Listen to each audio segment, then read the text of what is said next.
Hello friends, అందరికీ నమస్తే. నాతో నార్గోని ప్రవీణ్ కుమార్ అన్న ఉన్నారు. అన్న Telangana realtors association state president. అన్న స్పెషల్గా వచ్చారు మన స్టూడియోకి. ఎందుకంటే నిన్న సీఎం రేవంత్ రెడ్డి గారు అధికారులతో సమావేశమై ఒక 2-3 కీలక నిర్ణయాలు తీసుకున్నారు.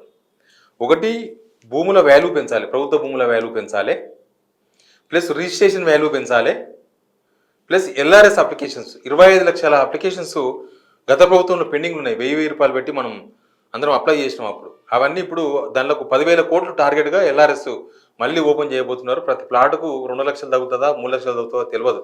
ఆ డబ్బులు కట్టాలని కట్టించేందుకు, జనాల నుంచి కట్టించేందుకు ప్రభుత్వం అంతా రంగం సిద్ధం చేసింది. అన్నతో మాట్లాడదాం. అన్న ఏం చెప్తారు? ఒకటి, రిజిస్ట్రేషన్ ధరలు పెంచుతామంటున్నారు, ప్లస్ భూముల ధరలు పెంచుతాం, ముందు గవర్నమెంట్ రేట్ పెంచుతామంటున్నారు. అది ఇంపాక్ట్ ఎట్లా ఉంటుంది జనాల మీద? అయితే ఆదాయం కోసం రాష్ట్ర ప్రభుత్వం మార్కెట్ విలువను పెంచుతాం అనటం జరిగింది. అయితే మార్కెట్ విలువ పెంచటం వల్ల మార్కెట్ విలువ పెంచితే రిజిస్ట్రేషన్ ఛార్జెస్ పెరుగుతాయి ఆటోమేటిక్గా, అంటే స్టాంప్ డ్యూటీ పెరుగుతుంది. నేనేమంటున్నా అంటే మార్కెట్ విలువ పెంచినప్పుడు రిజిస్ట్రేషన్ డ్యూటీ ఇప్పుడు 7.5% ఉంది, దాన్ని 3%కు తగ్గించమని చెప్పి మేము డిమాండ్ చేస్తున్నాం తెలంగాణ రియల్టర్స్ అసోసియేషన్ తరఫున. లేకుంటే ఏమవుతుందంటే అది పేద మధ్యతరగతి ప్రజల మీద భారం అయిపోతుంది. రిజిస్ట్రేషన్ ఛార్జెస్ ఇప్పటికే లక్షలలో చెల్లిస్తున్నారు రిజిస్ట్రేషన్ ఛార్జెస్.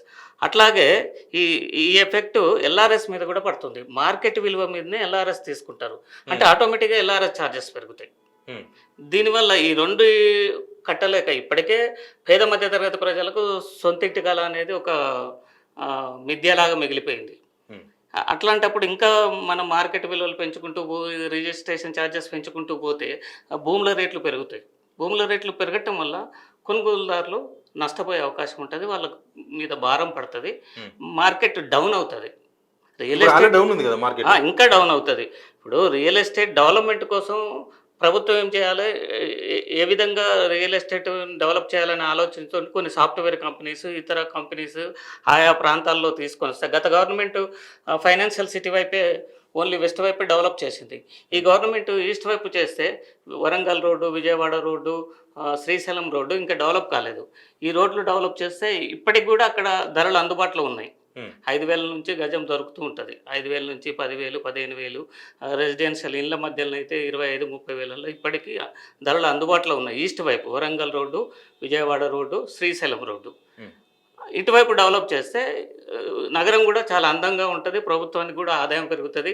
ఎల్ఆర్ఎస్ ఛార్జెస్ అనేది లక్షల్లో కట్టాల్సినటువంటి పరిస్థితి ఉంది. ఇప్పటికే రిజిస్ట్రేషన్ ఛార్జెస్ కొన్ని ప్రాంతాల్లో అధికంగా ఉండటం వల్ల మనం పర్చేసరు కొన్నప్పుడు ఆ రిజిస్ట్రేషన్ ఛార్జెస్ చూసి అంత నేను భరించలేనని చెప్పి క్యాన్సిల్ చేసుకున్నటువంటి రోజు కూడా ఉంది.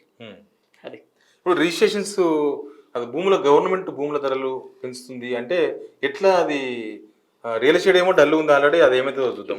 జనాల మీద ఎట్లా ఇంపాక్ట్ ఉంటుంది? ఒకవేళ ఇప్పుడు ఎకరా గవర్నమెంట్ వాల్యూ 5 లక్షలు ఉంది అనుకుందాం, ఇప్పుడు 5 లక్షలది 10 లక్షలు అయితే ఏమవుతుంది? దాని నెక్స్ట్ 5 లక్షలది 10 లక్షలు అయినప్పుడు ఏమవుతుంది అంటే 10 లక్షల మీద 7.5% అది కూడా పెంచుతామంటారు కదా. స్టాంప్ డ్యూటీ కూడా పెంచుతారా? స్టాంప్ డ్యూటీ పెంచుతారా తగ్గిస్తారా అది ఇంకా క్వశ్చన్ మార్క్ మనకు.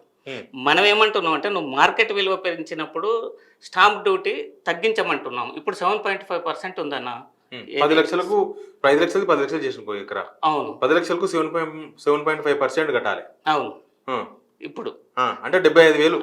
75,000 కట్టాలి. అది చాలా దారుణంగా ఉంటుంది. ఇప్పుడు కొన్ని ప్రాంతాల్లో, ఫర్ ఎగ్జాంపుల్ నగర శివారు ప్రాంతాలైనటువంటి పీర్యాదిగూడ, బోడుపల్లి, ఈ ప్రాంతాల్లో గవర్నమెంట్ వాల్యూ 14,700 రూపాయలు ఉంది గజం. 14,700 రూపాయలు అంటే ఒక 200 గజాలకు ఉంటే ఫర్ ఎగ్జాంపుల్ 30 లక్షలు అనుకోండి. 30 లక్షల మీద 7.5% అంటే చూడండి లక్షలలో స్టాంప్ డ్యూటీ అవుతుంది. ఇప్పటికే అది కట్టలేని పరిస్థితులలో ఉన్నారు. నువ్వు ఇంకా మార్కెట్ విలువ పెంచుతా అంటే, మార్కెట్ విలువ పెంచితే ఏమవుతుంది అంటే వైట్ ట్రాన్సాక్షన్ పెరుగుతుంది. ఇప్పుడు ఏమవుతుందంటే 14,000 అక్కడ గజం 30,000 ఉంటుంది. ఇప్పుడు కాదన్నా, మీరు చెప్పిన లెక్క ప్రకారం 100 గజాలకు 14,000 గజం, 14,000 అన్నారా? అవును, 14,000 గజం అంటే తక్కువ. 14,700 మార్కెట్ వాల్యూ అది. మార్కెట్ బహిరంగ 30,000 అమ్ముతారు. 14,700 ఇంటూ 100 గజాలు 14,70,000. అవును, దాని మీద 7.5% ₹1,00,000 అవుతుంది. అవును, దగ్గర ₹1,00,000 అవుతుంది. దాన్ని ఈయన డబల్ చేసింది అనుకోండి, ఉమ్, 30,000 ఈయన మార్కెట్ విలువ చేస్తే ఉమ్. అప్పుడు 2 లక్షల రూపాయలు కట్టాల్సి వస్తుంది 100 గజాలకు. 100 గజాల ప్లాట్కు.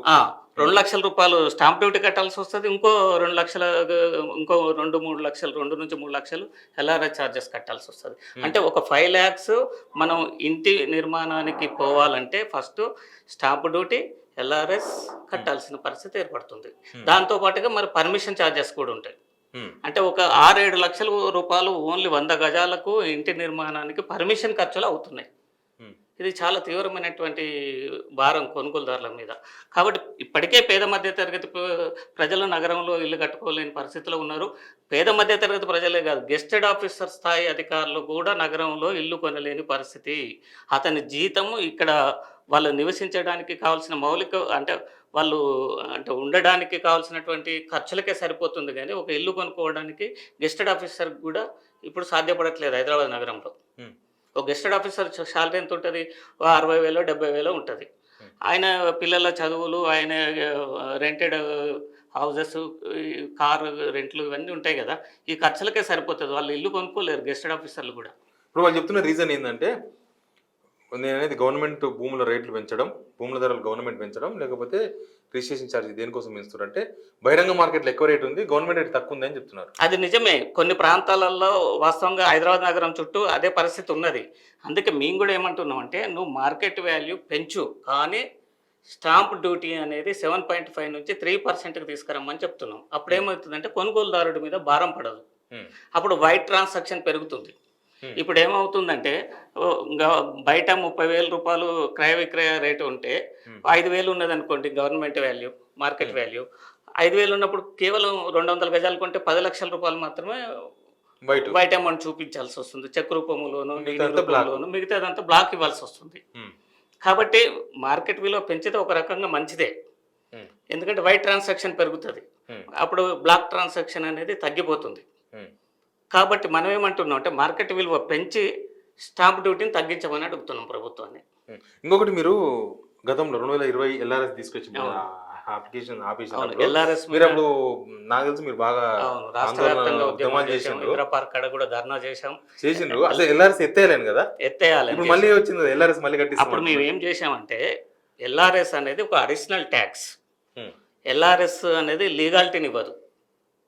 ఎల్ఆర్ఎస్ లేని ప్లాట్ ఇల్లీగల్ ప్లాట్ కాదు.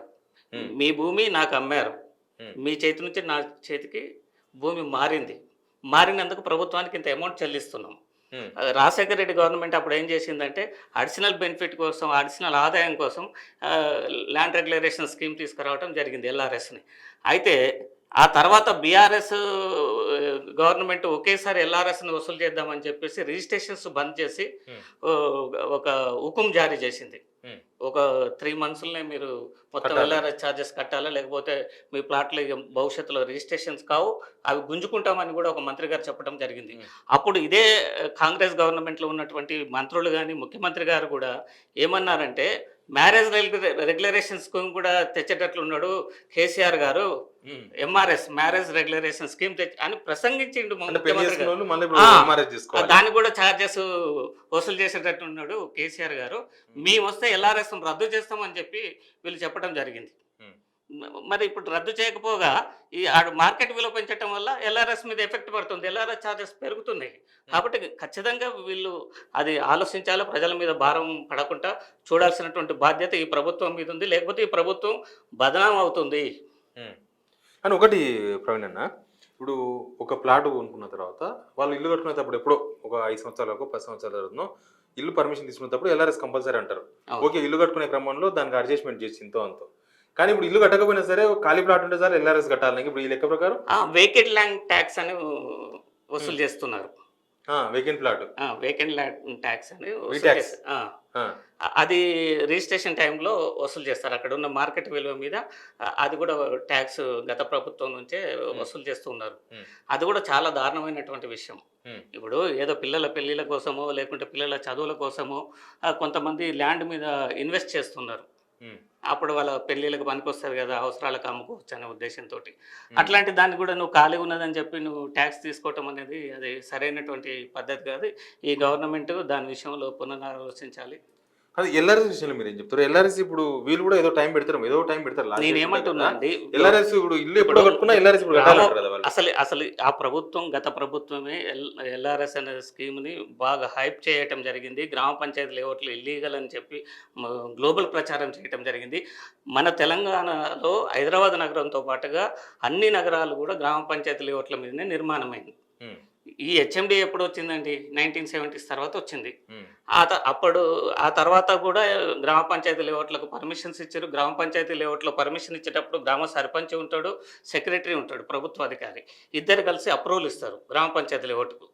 వాళ్ళు ఇచ్చినటువంటి లేఅవుట్లలోనే ప్రజలందరూ ప్లాట్లు కొనుక్కున్నారు. అంటే హెచ్ఎండిఏ లేఅవుట్కు లేదా డిటిసిపి లేఅవుట్కు గ్రామ పంచాయతీ లేఅవుట్కు తేడా ఏంటంటే, గ్రామ పంచాయతీ లేఅవుట్లో మౌలిక వసతులు ఉండవు. అంటే రోడ్లు డెవలప్ చేయటం, డ్రైనేజ్ డెవలప్ చేయటం, ఎలక్ట్రిసిటీ పోల్స్ డెవలప్ చేయటం ఉండదు. ఈ వీటిలలో హెచ్ఎండిఏ డిటిసిపి లేఅవుట్లలో రోడ్ల డెవలప్మెంట్స్, మౌలిక వసతులు ఉంటాయి. కానీ ఎక్కడో ఊరు బయట నగరానికి 60-70 కిలోమీటర్లు, 50 కిలోమీటర్లు పైన హెచ్ఎండిఏ లేఅవుట్, డిటిసిపి లేఅవుట్ చేయటం వల్ల ఉపయోగం ఏం లేదు, ధరలు పెంచడం తప్ప. ఆడ ఇల్లు వచ్చే నాటికి ఆడున్నటువంటి మౌలిక వసతులు ఖరాబ్ అవుతాయి. ఇప్పుడు నేను ఫర్ ఎగ్జాంపుల్ యాదగిరిగుట్టగాడ ఓ 10 ఎకరాలు లేఅవుట్ చేశాను, డిటిసిపి లేఅవుట్, డ్రైనేజ్ చేశాను, ఎలక్ట్రిసిటీ పోల్స్ వేసాను, రోడ్లు వేసాను.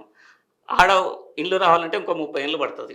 ఈ 30 ఏళ్ళల్లో ఆడ ఎలక్ట్రిసిటీ పోల్స్ ఉండవు, డ్రైనేజ్ ఉండదు, ఆడ రోడ్లు ఉండవు. ఇవన్నీ ఖరాబ్ అయిపోతాయి, దేనికి పనికిరావు. అనవసరంగా డిటిసిపి అని హెచ్ఎండిఏ లేఅవుట్ అని చెప్పి ధరలు పెంచి పేద మధ్య తరగతి ప్రజలకు అందుబాటులో భూమి లేకుండా చేయటం తప్ప మరొకటి కాదు. ఇప్పుడు ఏం చెప్తారు గవర్నమెంట్, ఏం చెప్తారు? ఎల్ఆర్ఎస్ వాళ్ళు 10,000 కోట్లు టార్గెట్ పెట్టుకున్నారు. 10,000 కోట్లు అంటే నాకు తెలిసి 25 లక్షల అప్లికేషన్స్ పెండింగ్ లో ఉన్నాయి. నాకు తెలుసు ఆ 25 లక్షల మందితో డబ్బులు కట్టేందుకు ఏదో ప్లాన్, అంతే కదా ఇది? అవును.